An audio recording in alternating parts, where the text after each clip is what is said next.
sobre o coração como bomba, então vamos recapitular os assuntos. O primeiro assunto foi o coração como bomba.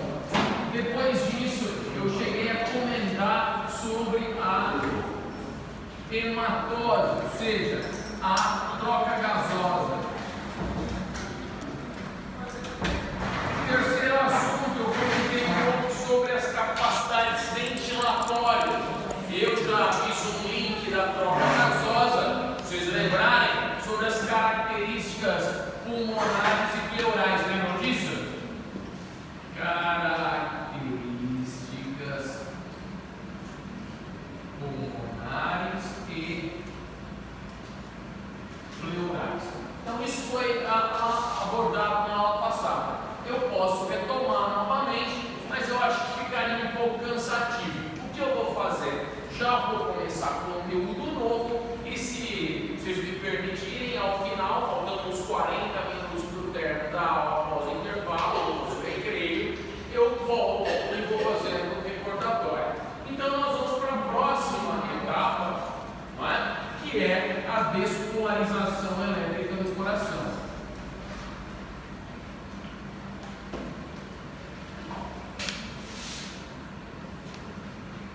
B.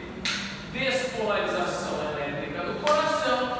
Se depende de mim, eu faço o voto que dei, eu acho que vai dar. Nós vamos falar sobre o controle lento e rápido da pressão arterial. Vocês também viram isso no passado, né, que foi um preâmbulo que eu dei antes das identificações das estruturas da anatomia. Então vamos lá.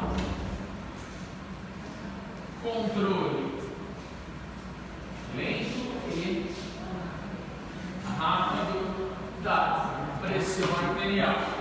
Se depende também, vai dar, mas já deixa escrito, são as noções básicas de eletro, silêncio, cardiografia, noções básicas de eletrocardiograma ou eletrocardiografia. Então vamos lá, vimos na aula passada o coração como bomba, a hematose, fiz um link um pouco colateral, mas também não fica à deriva, tem aí uma conjumina, né, com as características cardiovasculares, e depois nós vamos começar a matéria nova de hoje, que é a despolarização elétrica do coração.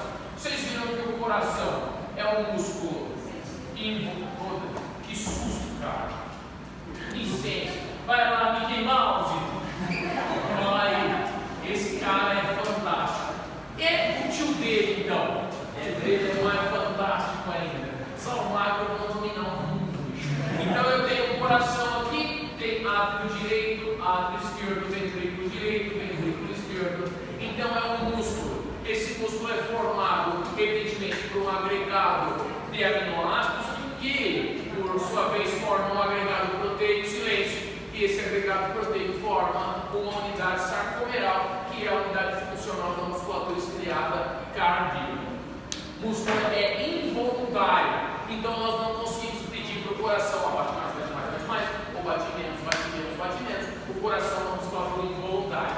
E esse coração, por ser involuntário, ele deve receber um potencial elétrico, ou melhor dizendo, o potencial cardíaco não é apenas o potencial elétrico, o potencial cardíaco é o potencial eletroquímico. Isso significa que a substância química envolvida no processo de despolarização e a substância, a potencial elétrico. Então eu preciso despolarizar e repolarizar o coração e eu preciso de substâncias que possam ajudar aí a transmissibilidade desse potencial elétrico nas fendas sinápticas. O que eu estou desenhando nesse momento é uma medula espinal, é aquela medula protegida pelo arcabouço vertebral, em que nós conhecemos como coluna vertebral composta por 7 vértebras cervicais, 12 torácicas, 5 lombares, 3 a 4 sacrais e também uma variabilidade de 3 a 4 coxígeas. Essa inervação azul que estou desenhando, saindo da medula, são inervações que não são involuntárias. Essas inervações que desenho agora são voluntárias, ou seja, essas inervações azuis aqui, elas estão saindo da medula para que possa levar impulso elétrico para o braço, para a perna,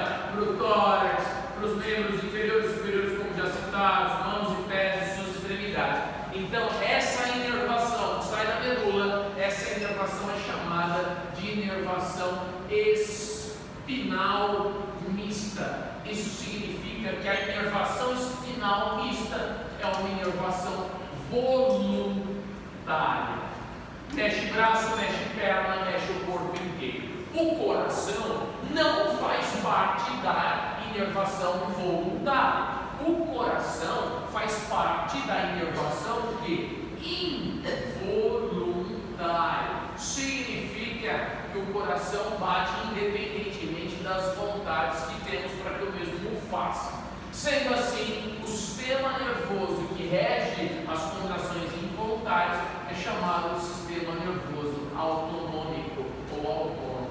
Sistema nervoso autonômico dividido em sistema nervoso simpático e sistema nervoso parasimpático. Ok? Bom, o coração ele deve receber inervação simpática e parasimpática, involuntária.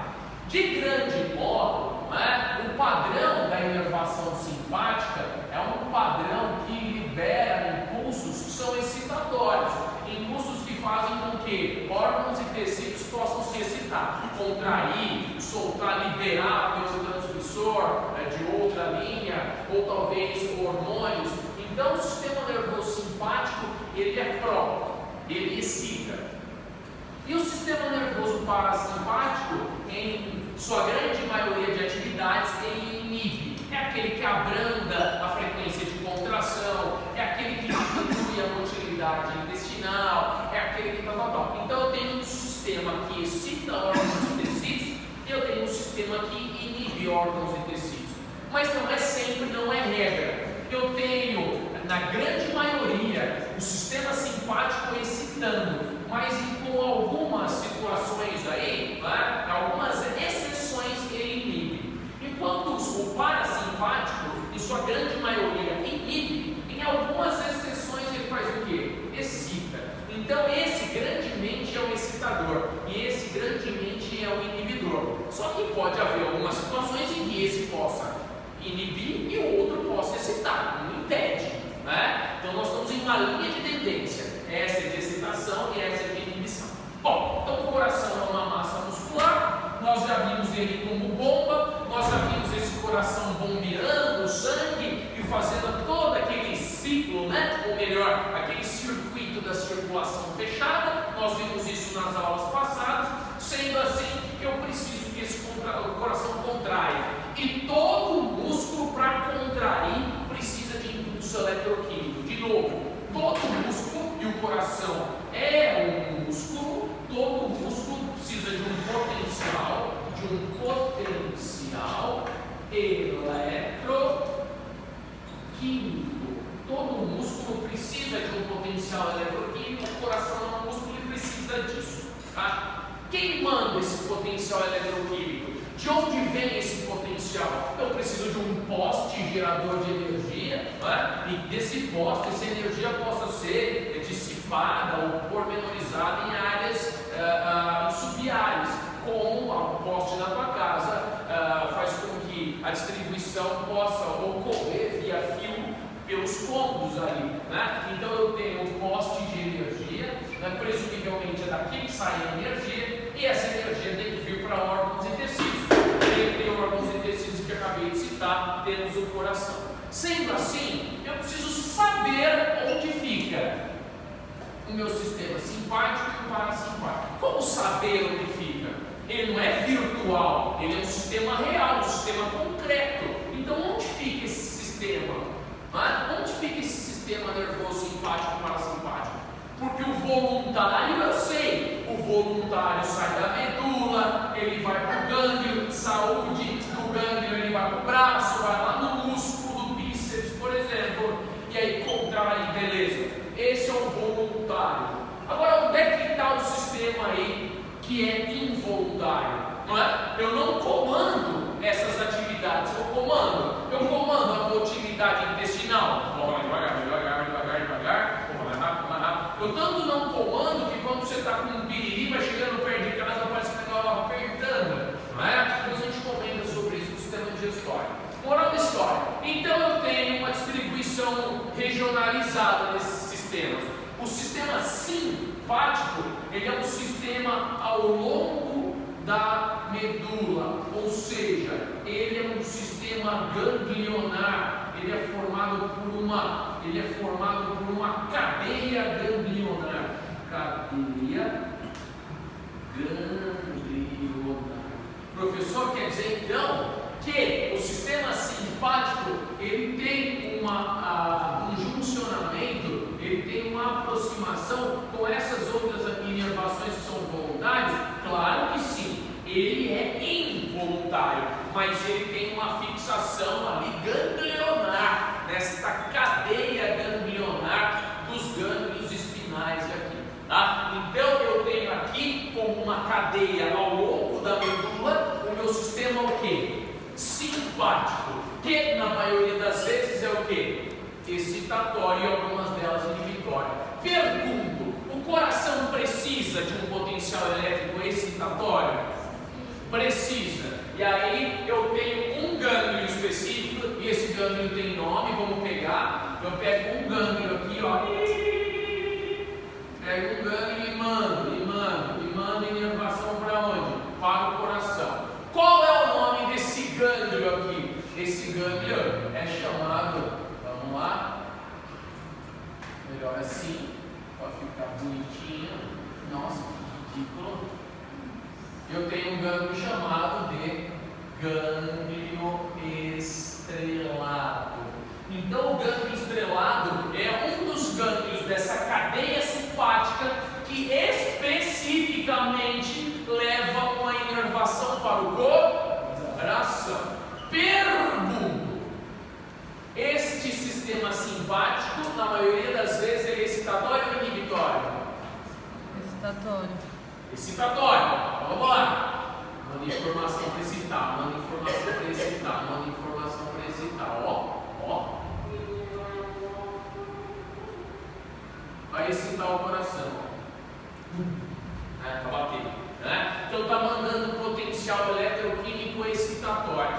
Se está mandando potencial elétrico e químico, eu preciso ter um tráfego do que? De substâncias do que ali? Químicas. E quais delas eu tenho? Vamos entender, né? E vamos saber agora qual é o principal neurotransmissor excitatório para o coração. E o principal neurotransmissor excitatório para o coração é a adrenalina. Então vamos lá. Então por esta fibra está passando o que? A adrenalina. Olha que interessante. Tá? Então eu tenho uma liberação adrenérgica pelas glândulas suprarrenais. Essa adrenalina vai para o corpo inteiro. Inclusive aí é um dos nossos neurotransmissores para excitação cardíaca. Mas o meu coração não pode ficar excitado ou ter uma magnitude de excitabilidade corrente. Eu preciso de um equilíbrio. Isso significa que eu não posso ter uma potência de contração, né? Assim como diria Spinoza, né? Uma potência de vida. Para Spinoza, a felicidade é a potência do que você faz, né? Filosofia. A esposa Vanessa ia gostar desse momento, né? Spinótico. Então veja, eu não tenho apenas uma excitação, eu preciso de um equilíbrio. Sendo assim, se eu preciso de um equilíbrio, eu preciso de um potencial que não seja excitatório, mas que seja o que agora? Acelera São Paulo. Inibitório. Então vamos lá. Mas de onde vem esse impulso inibitório? Do sistema nervoso o quê? Parasimpático. O sistema nervoso parasimpático, ele não é ao longo da medula. O sistema nervoso parasimpático, ele é um sistema crânio-caudal. O que significa? Que eu tenho inervações, sim, André? Que eu tenho inervações, eu tenho inervações que saem. Vamos! Eu tenho inervações que saem da região de tronco e eu tenho inervações que saem da região sacral, ok? Então é um sistema o quê? O parasimpático, ó. Sistema nervoso para. Sistema nervoso para. Ele é crânio-caudal. Crânio-caudal. O outro é ao longo da medula. E o outro é crânio-caudal. Dentre as inervações aqui, eu tenho um par de nervos cranianos que é muito importante. Vocês viram no passado que eram 12 os pares. Eu tinha pares de que eram o quê? Sensitivos, outros motores e outros mistos. Vocês lembram disso ou não? Lembram, inclusive, que a gente falou muito sobre o quinto par, o nervo trigeminal, que era um nervo misto, que saía lá do romboencéfalo, ia para o pedúnculo, e vamos ver todo espirro. E essa inervação parasimpática, já que ela é inibitória, vamos pegar um deles que vai para o coração. E quem é esse que vai para o coração? É o nervo aqui, ó. Que é o 10º par de nervos cranianos, chamado de nervo vago ou nervo vagal. Então significa que o coração recebe impulso excitatório e recebe impulso o quê? Inibitório. Muito bem. Eu preciso de um equilíbrio de ambos. Mas apesar do equilíbrio de ambos, quem tem que se sobressair? O excitatório ou o inibitório? O excitatório, então o coração para. Professor, tudo bem, eu já entendi. O coração é um órgão involuntário que recebe inervação que excita e inervação que inibe. Uma inervação que o humano não é capaz de controlar diretamente. Perfeito, eu não sou capaz de controlar, sendo assim, eu tenho uma inervação que excita, que sai de um gânglio chamado de gânglio estrelado, e uma inervação lá que sai do tronco, que é o par mais importante para o coração nesse sentido, que inibe, que é o 10º par de nervos cranianos, que vem aqui para o coração, que é o nervo vago e o vagal. Um excita, o outro inibe, há um equilíbrio, não um equilíbrio, um paralelismo entre quantidades e frequências, mas há um equilíbrio com relação à homeostase, né? Então o sistema está equilibrado, mas para esse sistema ficar equilibrado há que se ter predomínio e dominância de quem? Do excitador. Claro? Muito bem. Mas esses potenciais, eles não podem chegar em qualquer lugar do coração. Esses potenciais precisam chegar num ponto específico do coração. Tem uma área que é cabível ao recebimento, né? Que ela recebe muito bem esse potencial. Eu preciso receber o potencial em uma área que esteja preparada, né? Essa área que está preparada, ela precisa ter inclusive uma função, ser uma área funcional e não apenas ser uma área composta por fibras que receberam o impulso. Porque se essa área for uma área apenas composta por fibras, vai receber o impulso e a fibra vai contrair. Mas não posso deixar que isso aconteça. Essa área recebedora de impulso, essa área não pode ter só fibra muscular. Pelo contrário, ela tem que ser um disjuntor. Sim ou não? Um de 60, por exemplo. Não vai comprar um disjuntor de 40 que é porcaria. Não é? O Schneider é bom. Quem mexe com construção civil sabe o que eu estou falando.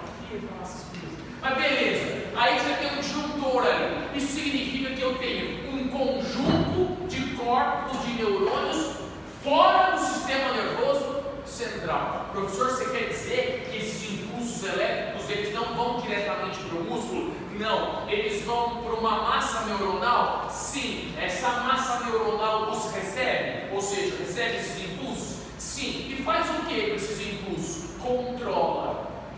Controla como, professor? Ora, controla, é uma área funcional, controla a passagem ou não passagem desses impulsos, ou seja, controla a despolarização e a repolarização do coração.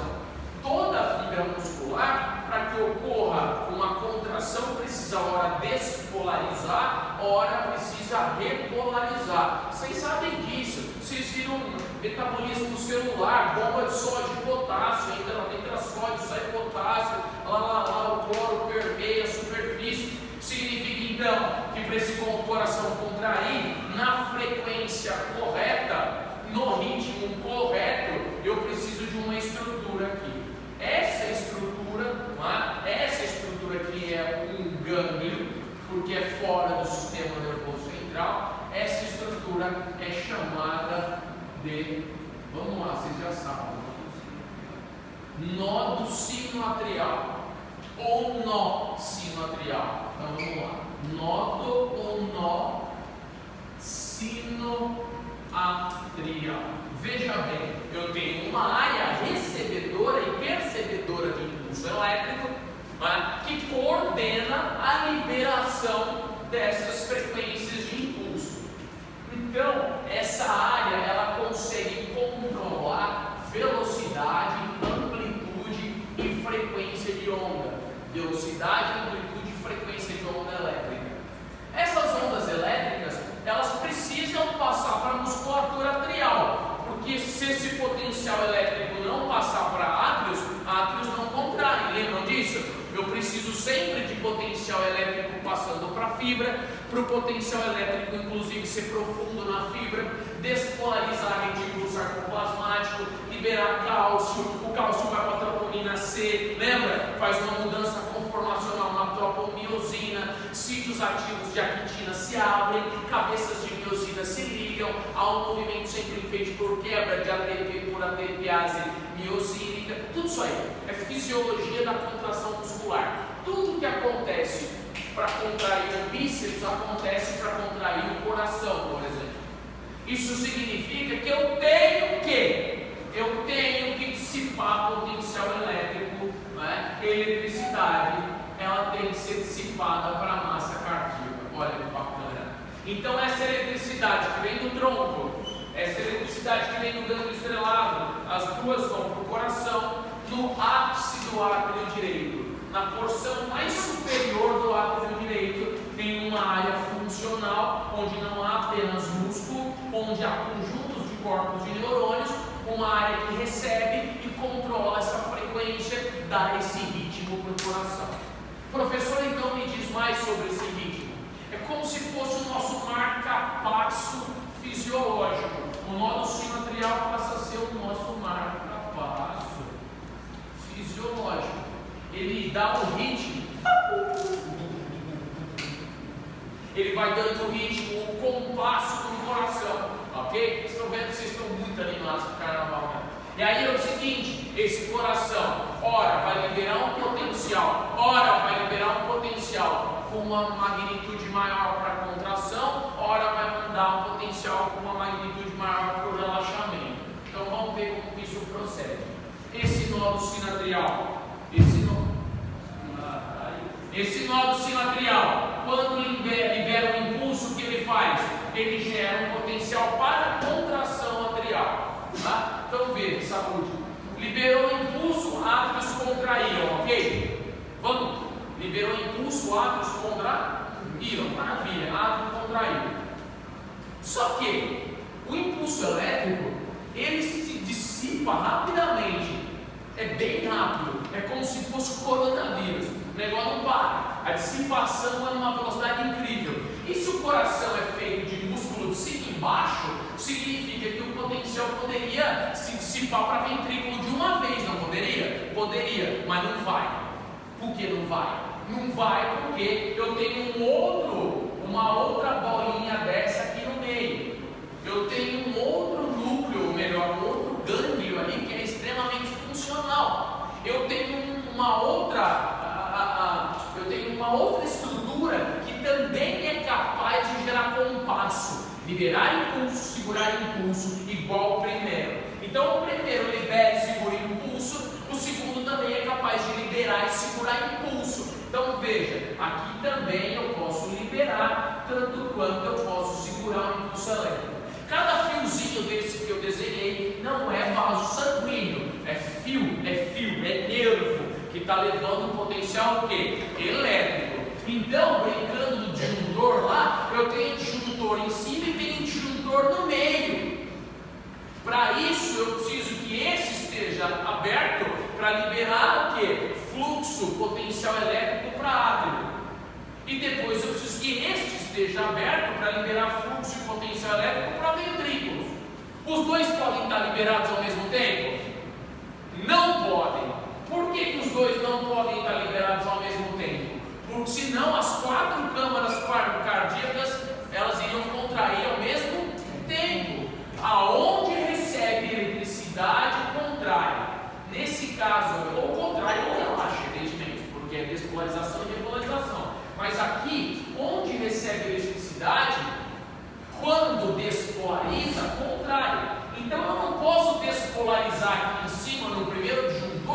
liberar e que esse potencial possa ser emanado e distribuído até ventrículos. Então tudo vai contrair de uma vez.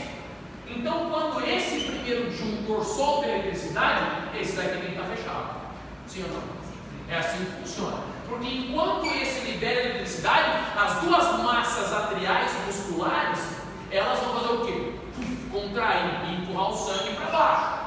Aí o sangue vai descer de onde para onde? O sangue vai descer de átrio para ventrículo. Só que ventrículo pode estar contraído para receber esse sangue? Não, os ventrículos têm que estar o quê? Relaxados, abertos. Aí o sangue desce e enche a região ventricular. Então, enquanto um porteiro, lembra só do porteiro? Enquanto um porteiro libera eletricidade, o outro segura a eletricidade.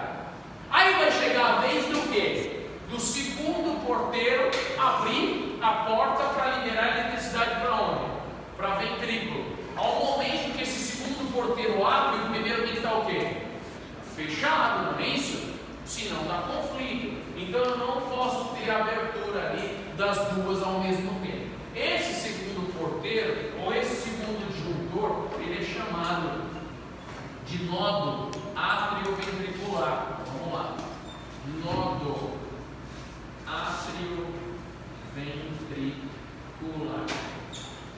É um segundo marca-passo desse batimento.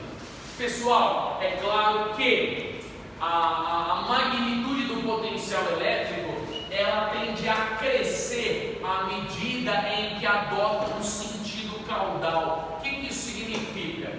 De base até ápice do coração, de cima até embaixo do coração, o potencial elétrico ele vai aumentando, não é? Então quer dizer que a magnitude do potencial vai aumentando. Por quê? Porque ventrículos são maiores. Você precisa despolarizar uma massa muscular muito maior, porque do ventrículo vai sangue para onde? Para o corpo.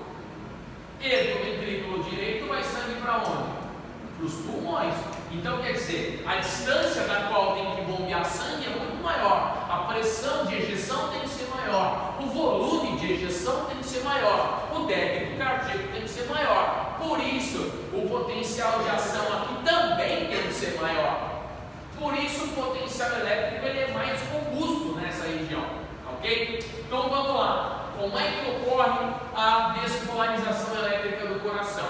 Resumindo, eu tenho um sistema nervoso que é central, que é composto por encéfalo e a nossa querida, vamos colocar para baixo aqui, a nossa querida medula. Esse sistema é um sistema voluntário, é o sistema que você move, mexe os objetos ou faz ações motoras a seu bel prazer, quando você quer realizar, você o faz através de uma motivação, de uma integração, de uma programação e da execução. E o outro sistema é um sistema que não é voluntário, é um sistema involuntário chamado sistema nervoso autonômico, dividido em simpático e parasimpático. O sistema que é simpático é o sistema que excita, que manda ver. Manda ver em quem? Manda a maioria dos seus órgãos e tecidos contraírem, assim se tiverem músculos, se assim o forem, ou liberam hormônio, ou tem uma atividade excitatória para os tecidos. Enquanto o sistema nervoso parasimpático,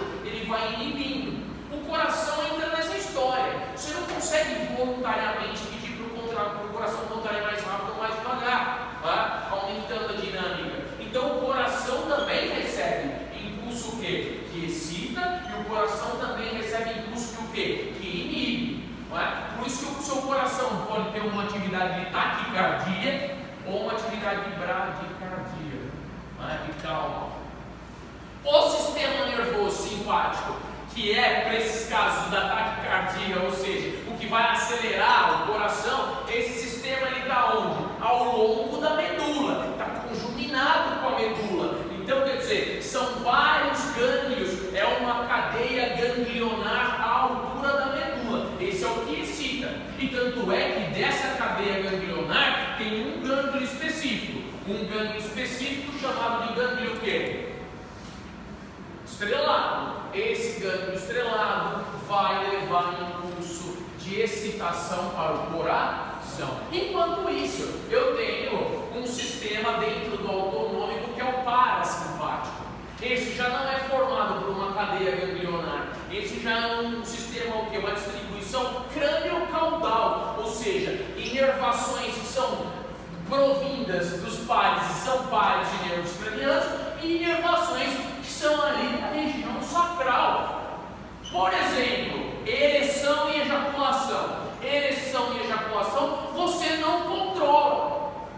Você pode até arrumar artifícios para que elas ocorram, por exemplo, visual, olfatório, gustativo, se você quiser. Mas a ereção e a ejaculação são involuntários, são uma consequência do sistema nervoso autonômico frente ao que? A um fator ambiental de estímulo. Deu para entender? Você é estimulado ambientalmente. Agora você só tem ereção e só ejacula involuntariamente. Não tem como isso acontecer de uma maneira voluntária. As percepções você comanda, você as controla, mas o mecanismo é involuntário. Por isso que o sistema nervoso autonômico é crânio o quê? Sacral. Crânio caudal, crânio sacral.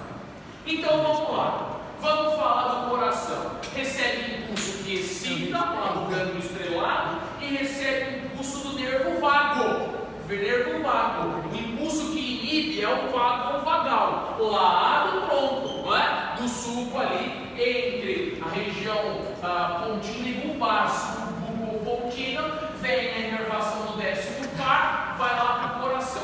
Estas duas inervações, elas vão para qualquer lugar do coração? Não, para qual lugar, com exatidão, essas duas inervações, uma que excita e uma que inibe, vão? Para qual lugar elas vão? Para qual lugar? Para qual câmara? Ventrículo direito? Ventrículo esquerdo? Átrio esquerdo? Não, para qual átrio vai? Átrio direito. Então, no ápice do átrio direito é provinda, ou melhor, da região medular, então provinda o impulso e chega, né? Você tem ali a adequação, a junção, não em fibras, mas a junção em uma área nucleada, né? Mas núcleos são dentro do sistema nervoso central, aglomerados de neurônios aqui são gânglios. Então eu tenho uma área que é um nódo formado por uma junção, uma rede de neurônios. Esse nódo aqui é um nódo sinoatrial, é o nosso marca-passo biológico do coração. Então nele chega o quê? Nele chega impulso que excita e nele chega impulso que abranda. Há um equilíbrio? Sim, mas não há um equilíbrio com relação a 50-50, não há 50% de cada um. Há um equilíbrio para o melhor funcionamento do órgão. Mas é claro que desses impulsos, o que predomina é o impulso o quê? Inibitório ou excitatório? Excitatório. O excitatório predomina para o coração poder bater. E esse porteiro aqui elétrico, esse porteiro, é uma brincadeira que fiz no ano passado, esse porteiro abre, o impulso elétrico entra pelo lado. Lembra da brincadeira? Essa sala é o coração, dividido em 4, 2 átrios e 2 ventrículos. O porteiro abre e aí esse impulso elétrico dissipa para onde primeiro? Dos 2 átrios. Primeiro o átrio direito e depois átrio esquerdo. Esse potencial ele pode chegar até as 2 câmeras do fundo? Não. Aí esse potencial levanta a terra, faz favor para mim, levanta a terra. O celular filmando, pode ser, já faz aí, já joga no Face, faz uma live. Aí vem cá, contrai quem? Essas 2 câmeras contraem, não contraem? Não são as duas que estão recebendo impulso elétrico do porteiro? Sim ou não? Aí essas 2 fazem o quê? Contrai, a outra também contrai. Vai mandar sangue para onde? Lá abaixo. Manda sangue lá, manda sangue lá. Ótimo. Por que vai mandar sangue para lá? Porque lá está aberto para receber sangue. E por que lá está aberto? Lá está aberto porque está contraído ou lá está aberto porque está relaxado? E por que está lá relaxado? Porque a segunda porteira aqui fechou a eletricidade para não passar para lá. Porque se ela tivesse liberado a eletricidade, como é que ia estar lá? Contraído. Mas se tivesse contraído, ia conseguir passar sangue? Pelo amor de Deus. Não pode sentar a porteira, muito obrigado. Então eu tenho o quê? Eu tenho, olha aí, já deu um flutter ventricular aí. Depois vocês procurem. Olha, flutter ventricular. Vocês não vão fazer isso, né? Não tem interesse para isso, né? Ah, já estou falando assim já. Então vamos lá. Ó, tem flutter arterial, flutter ventricular, tem um monte de doença cardíaca que a gente poderia comentar. E são importantes essas patologias. Muitas vezes quando o paciente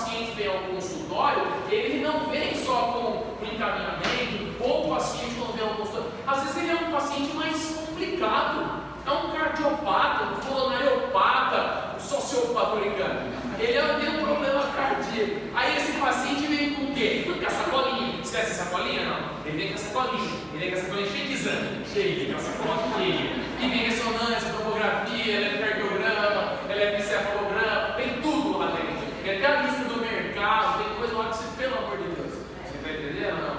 Então o cara vem com tudo ali. Papel promocional do supermercado, você pega pegando diante da sacolinha, vem tudo junto. Então, quando você vai olhar e destrinchar isso, pelo menos as patologias básicas nós veremos aqui, como infarto agudo do miocárdio, como, por exemplo, flutter atrial, flutter ventricular, outras alterações que também são detectadas onde? Nas noções básicas de eletrocardiografia. Você, fisioterapeuta, você, dentista, futuros, né? Vocês precisam ter uma noção básica sobre isso, né? Os pacientes chegam preocupados. Mas eu fui no cardiologista e ele me disse que eu tenho um sopro. Ele me disse que eu tenho uma estenose de válvula. Porque eu tenho um prolapso. Todo mundo tem prolapso hoje em dia. Mas que grau que é o seu prolapso? Vamos dar uma olhada no eletro. Vamos avaliar aí, vamos ver como é que as coisas funcionam. E a mesma coisa para controle de pressão arterial. Segundo a OMS, a Organização Mundial da Saúde, vocês não podem tratar pacientes que estejam, inclusive, em quadros pré-hipertensivos. E 130 de sistólica é quadro pré-hipertensivo, entendeu? O famoso 13. Não é só 14 que é hipertensão, ou 140 milímetros de mercúrio. Com 13 já é quadro pré-hipertensivo. Então você tem que aprender a ferir pressão arterial, você tem que aprender a fazer o domínio ali de tudo isso, para que não ocorra nenhum tipo de problema dentro do teu consultório, tá? Tanto um quanto a outra profissão. Então vamos voltar lá. Então esse coração recebe impulso, que excita e inibe, o primeiro corpeiro libera, as duas câmaras contraem. As duas de trás estão relaxando, ou melhor, as duas de baixo estão relaxando para receber o sangue. Elas estão relaxando porque o potencial elétrico foi bloqueado. Depois o potencial elétrico tem que o quê? Ser liberado. Claro, o potencial elétrico é liberado para que essas câmaras ventriculares possam o que agora? Contrair. Quando as câmaras ventriculares contraem, empurram o sangue para cá, para o corpo, para os pulmões. Evidentemente, enquanto esse porteiro está liberando a eletricidade para o ventrículo contrair, ele está segurando, porque agora é a vez do quê? Dos átrios encherem de sangue. Então a discussão está relaxada. Deu para entender? Então funciona sempre assim, ó. Lembra disso aqui, ó? Enquanto o átrio contrai, o ventrículo o quê? Relaxa. Enquanto o ventrículo contrai, átrio o quê? Relaxa. É isso aqui, ó. Fantástico, né? Muito bom. Bom, aí é o seguinte, nós temos que dar nomes aos bois. Eu deixo silêncio, atrapalhando a minha aula. A próxima vez já vou botar você para fora. E já vou te falar um negócio, hein? Vai ser igual ali do lago, hein? Negativo para você. Bom, moral da história. Nós temos que dar nomes aos bois. Você acha que chama aí que é fio ali? É fio? Não é fio. Dá um tanto de polegada para mim. Não é fio. Tem nome, são fibras e feixes de neurônios. Então, o conjunto de neurônios que dissipam eletricidade para os átrios são chamados do quê? Não lembra do passado? Feixes de... Ótimo. Ou feixes de Beckman ou Beckham, né? Feixes de Beckman, igual David Beckham, casado com a Victoria Beckham, Spice Girl, lembra a piadinha do ano passado?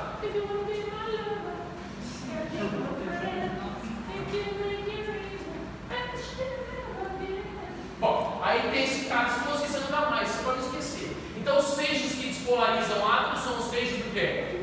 Beckman. Vai com Victoria lá. Aí temos outros. É claro, olha o negócio como é que funciona. Esses feixes de Beckman, eles dissipam a eletricidade para os átomos, ok? Sim ou não? Sim ou não? Sim. Agora, é claro que depois essa eletricidade ela tem que ser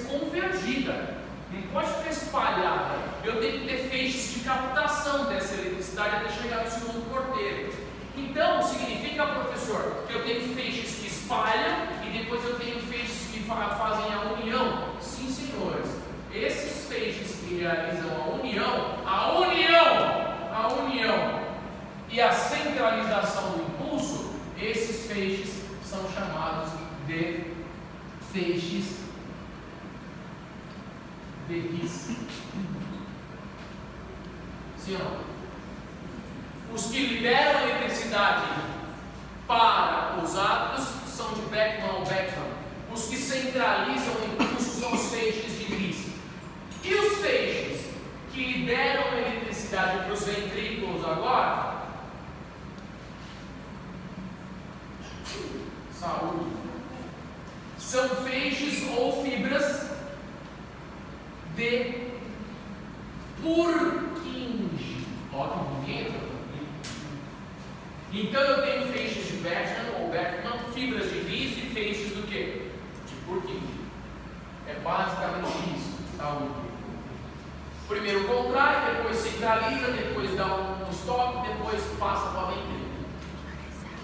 Essa é uma grande situação, esse delay. Então eu tenho um delay aqui, eu tenho um atraso, um retardo na passagem do impulso. Tá? Eu devo ter um retardo na passagem do impulso para dar tempo exatamente do que? Esse retardo aqui no meio deve acontecer para dar tempo de ventrículos o quê? Relaxarem. Eu preciso desse atraso para ventrículos relaxarem. Alguma dúvida até aí? Purkinje. É o feixe de fibras elétricas, de neurônios, que saem do nó do átrio ventricular e são distribuídas para ventrículos. Distribuem o potencial eletroquímico para ventrículos, em prol da contração dos ventrículos. Agora sim, diferentemente do que talvez a lógica mais rasa poderia mostrar, não há uma contração de átrio, depois contração de ventrículo, relaxamento de átrio e de ventrículo sequencialmente. Não há isso. A gente imagina que átrio contrai, depois ventrículo contrai, átrio relaxa e ventrículo o quê? Relaxa, mas não é. Acontece assim, átrio contrai, ventrículo contrai, ventrículo relaxa e átrio relaxa. Deu para entender? Contrai, relaxa, contrai, relaxa. Deu para entender o negócio? Então, não é um ciclo, é um vai e volta. Deu para entender? Eu tenho despolarização material, depois despolarização ventricular, depois repolarização ventricular e repolarização atrial. Despolariza de cima para baixo e repolariza de baixo para cima. De novo, despolariza de cima para baixo e repolariza de baixo para cima. É isso aí. É isso aí que o bebê ensinou. Certo? Alguma dúvida? Então vamos passar aí para noções básicas de eletrocardiografia. Vai dar controle da pressão, nós vamos trocar isso aqui e vai ficar mais fácil compreender dessa maneira. Tá? Vamos trocar exatamente isso aqui com esse aqui de ordem. Vamos para noções básicas de eletrocardiograma. Isso significa que tudo isso que acontece no coração é passível de ser identificado através de um sistema gráfico. O eletrocardiograma nada mais é do que a representação gráfica do potencial elétrico do coração. De novo, o eletrocardiograma nada mais é do que a representação gráfica dos batimentos cardíacos, a representação gráfica do potencial elétrico do coração. Então vamos lá, fecha uns minutinhos para que eu desenhe aqui um eletrocardiograma e a gente possa entender alguma coisa sobre ele inicialmente.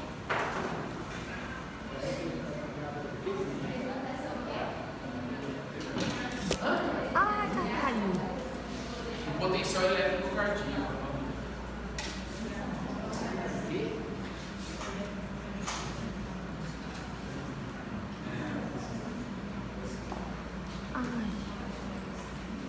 No fundo tá doendo. Tá. Por quê?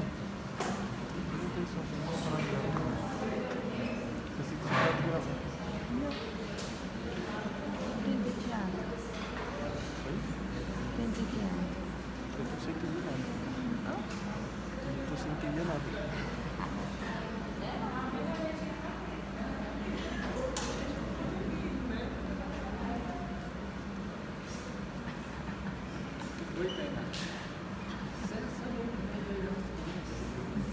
Se o Tainan dependesse de tudo que ele escreve no caderno. O quê? Se o Tainan dependesse de tudo que ele escreve no caderno. Não tô nada aqui. Nada. Nossa, que...